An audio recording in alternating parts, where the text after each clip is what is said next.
জানাজার সালাত হয় 30 সেকেন্ডে, আর লাশ কবরে রাখার পরে 30 মিনিটের লম্বা দোয়া। অথচ দোয়া করতে হবে কোথায় বলেন তো?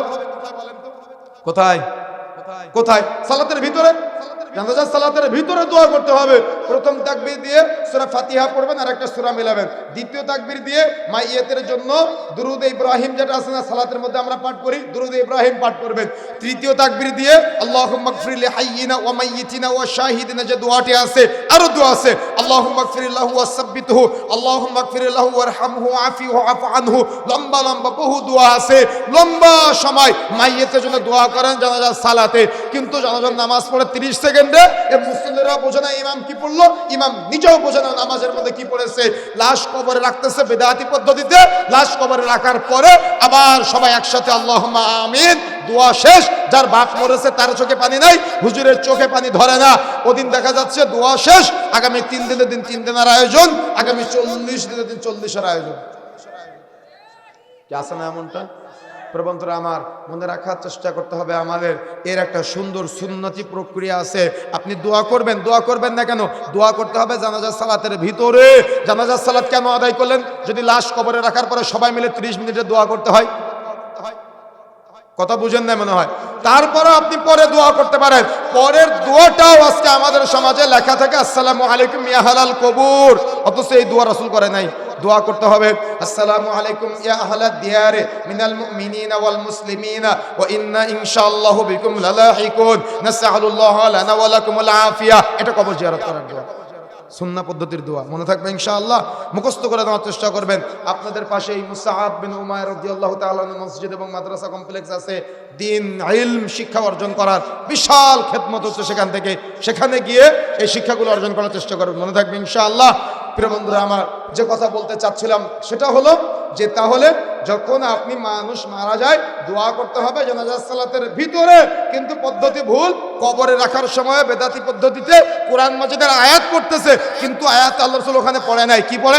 মিনহা খালাকনাকুম ওয়া ফিহা নুঈদুকুম ওয়া মিনহা নুখরিজুকুম তারাতান উখরা। কোরআন মাজিদের আয়াত ঠিক আছে, কিন্তু এটা তো ওই জায়গায় পড়ার আয়াত না। ওই সময় রাসূল সাল্লাল্লাহু আলাইহি ওয়াসাল্লাম পড়তেন বিসমিল্লাহি ওয়া আলা মিল্লাতি রাসূলিল্লাহ, রাসূলের মিল্লাতের উপরে তোমাকে কবরে রেখে গেলাম। কিন্তু এখানেও ভুল। আবার জানাজার সালাত শেষ, কবরে রেখে ভুল পদ্ধতিতে রেখে আবার দেখা যাচ্ছে 30 মিনিটের লম্বা একটা বেদাতি দোয়া দিচ্ছে। তারপরে আবার সমাজে প্রচলিত হুজুররা ঘোষণা দিচ্ছে 3 দিনের দিন 3 দিনের আয়োজন, 40 দিনের দিন 40-এর আয়োজন, অমুক দিন কুলখানির আয়োজন। আচ্ছা, আপনার বাড়িতে আপনার বাবা মারা গেলে মিলাদের আয়োজন করা হয়, কখনই কোনো হুজুরের বাড়িতে মিলাদ খেতে গিয়েছেন? কেন যাননি? হুজুর জানে যে কোনো ফায়দা নেই। কথা বুঝতে পেরেছেন? হুজুর জানে যে কোনো উপকার নাই। কেন? মানুষ মারা গেলে খাওয়ানো যায়। আমি খাওয়ানো যায় না কথা বলি নাই, খাওয়ানো যায়, খাওয়ানো জায়েজ আছে। দিন নির্ধারণ করতে পারবেন না। খাওয়ানো যায়, খাওয়ানো জায়েজ আছে। ফকির মিসকিন খেতে পারে। কেন? রূহের মাগফিরাতের খাবার শুধুমাত্র ফকির মিসকিনের জন্য, এতিমের জন্য। কিন্তু আমার আপনার সমাজে রূহের মাগফিরাতের জন্য 3 দিনের দিন শামিয়ানাটা নিয়ে বিয়ে বাড়ির মতো করে ফকির মিসকিনকে খেতে দেওয়া হয় পাটিতে নিচে, আর বড় লোক ফকির মিসকিনদেরকে খাওয়ানো হয় চেয়ার টেবিলে। এরা বড় বড় ফকির মিসকিন আজকে। কথা কি বুঝতে পেরেছেন? বুঝেন না মনে হয়? চলতেছে সমাজে। সমাজের বিরুদ্ধে বললে আপনারাও কষ্ট পান, রাগ করেন। প্রিয় বন্ধুরা আমার, রাগ করলেও যে কিছু করার নাই। পদ্ধতি ভুল চলতেছে সমাজে।